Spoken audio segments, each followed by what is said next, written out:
Alright, so this is going to be another movie review. This one's called Wilder Napalm, 1983. I'm giving this 3 out of 5 stars. I thought it was alright. It's got some cool explosions. And Debra Wilder wasn't as bad as she was in Cannery Row. So, I didn't find her attractive, by the way, but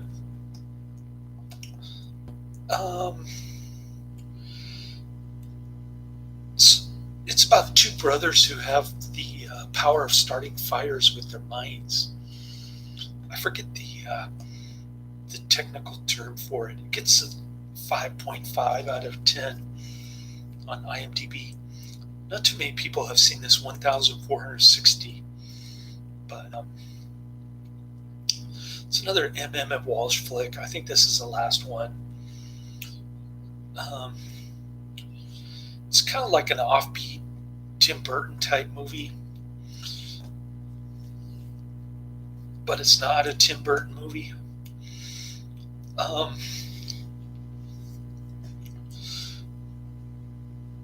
Debra Winger is in the middle of this love triangle between these two brothers, and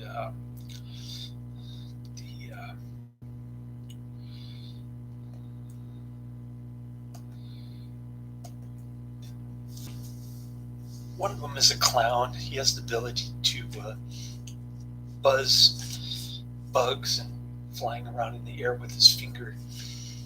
And the other one is a photo development little shoebox thing in the middle of an empty shopping mall. The carnival comes to take over the shopping mall parking lot. And then his brother appears, and they start fighting over the shoebox guy's wife, played by Debra Winger. So Dennis Quaid sets to steal the kind of loner and unhappy, boring husband. Debra Winger's got the ankle bracelet, which is huge, and she supposedly committed arson, but I think probably her husband or her brother-in-law committed the crime, and then she got blamed for it, because it happens all the time in this movie. As soon as she gets released, she wants to have fun, go out on the town, and her husband wants to host a bingo game. He's also a volunteer firefighter with these singing firefighters. And Emmet Walsh plays the fire captain. So anytime these guys set a fire, he ends up having to go put it out. And she starts a fire in the lawn. She likes to color her cigarette green. Even her dress is green. I guess she has this thing for green color. Similar to me, I'm wearing green shorts today. And I would have worn a green shirt if it would have been 1 degree Fahrenheit higher. I would have worn my short sleeve green shirt, but I got this shirt on instead to keep me a little bit warmer. It's 66 Fahrenheit outside, which is a little cool, a little breeze blowing. I tried to give myself a buzz cut after my coworker refused to give me a second buzz cut in his backyard. I bought a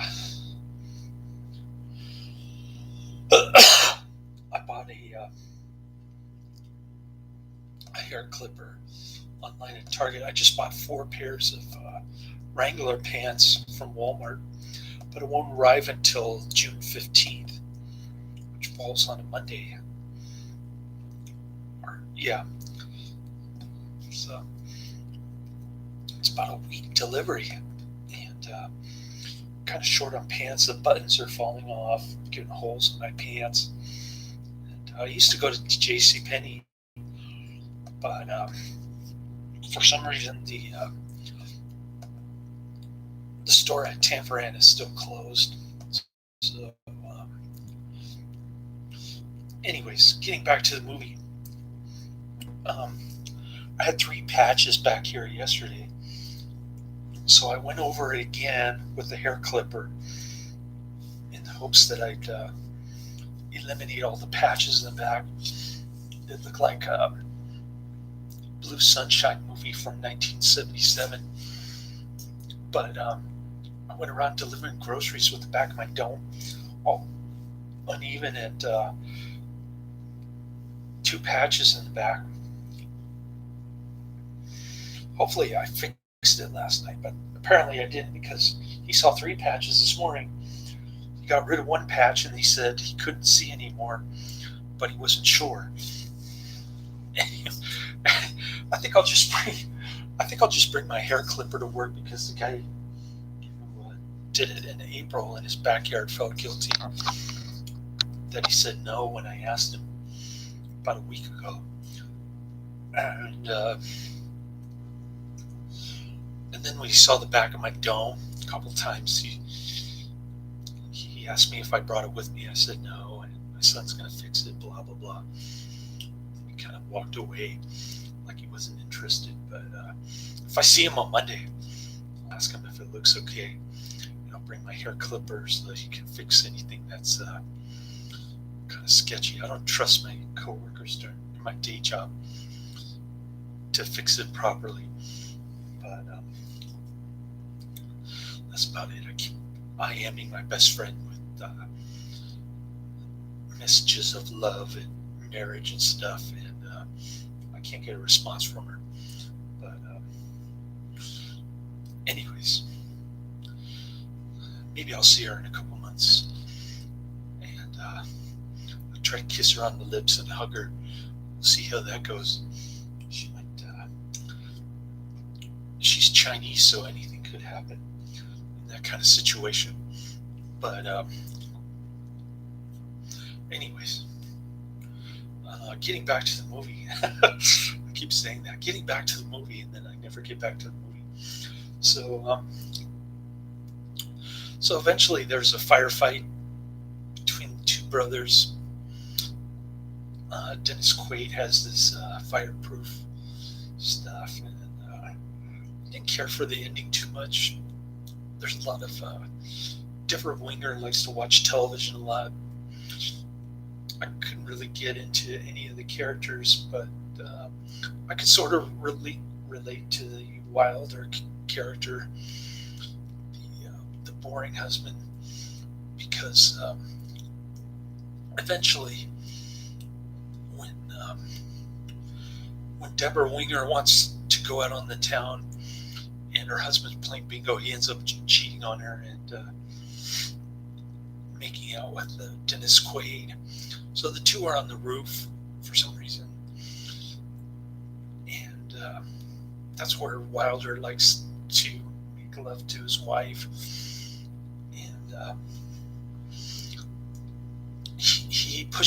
Wilder pushes away the ladder when he gets home from bingo, and putting out a fire that they started at the miniature golf place. Dennis Quaid and Debra Winger, they start kissing, and the whole miniature golf place goes up in flames with the fake dinosaur breathing out fire and stuff. And then so they're on the roof.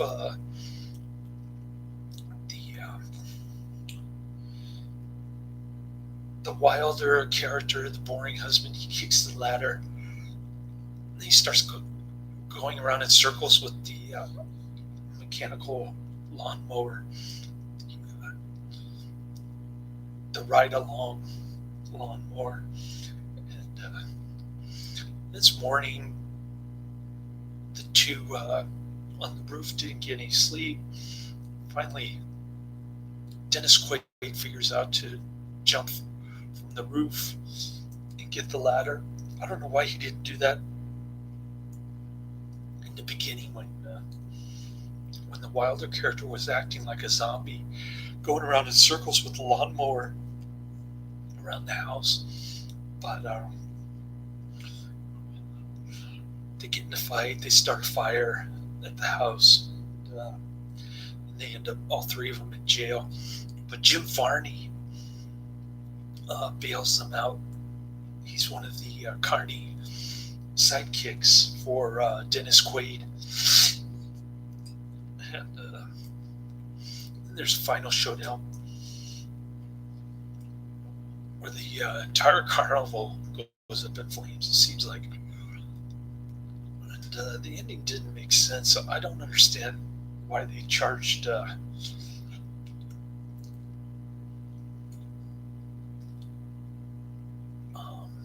Dennis Quaid for burning up his own property. And Dennis Quaid has this dream to go on David Letterman's show to become rich and famous. And, so he tries to play up that, like I do with my best friend, that I'm going to cash out my good eggs options and provide a good life for her.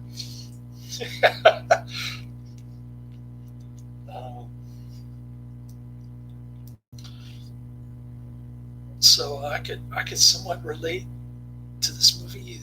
The boring husband, just likes he's sitting in his shoebox photo development little strip mall island, and he's reading Firehouse magazine. He's dreaming about putting out fires and stuff. And the two brothers have this animosity towards each other going back all the way back to childhood, because they used their powers to burn up a house and there was a vagrant inside who was burned alive. So also Dennis Quaid somehow burned Wilder's hair. So he's bald-headed. His dome is singed from fire. He's wearing a wig. Kind of weird movie, offbeat, like I said. And I thought it was all right. It wasn't that great. It was kind of mediocre. Netflix predicted that I'd give it a lower rating, like a 2.1 or something. But Netflix algorithm didn't take into consideration the number of explosions in this movie. I don't think, and there's a pretty cool line from Debra Winger. It kind of surprised me. She said, bingo was like watching a Western band play at Soviet Gulag. That was kind of an interesting analogy. I've never heard that before. But anyways, that's the end of my review. I'll watch Missing in Action. I finally got it in the mail. Took forever. Chuck Norris, 1984, Cannon. It's 1 hour and 41 minutes.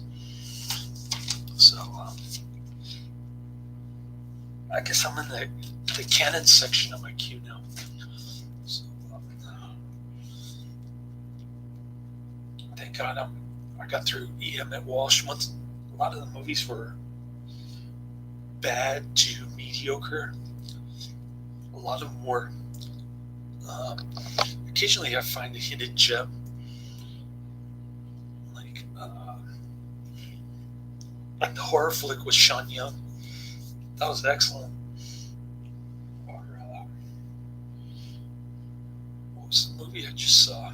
Can't remember, but there might have been 2 or 3 that were really great, and the rest were kind of lame.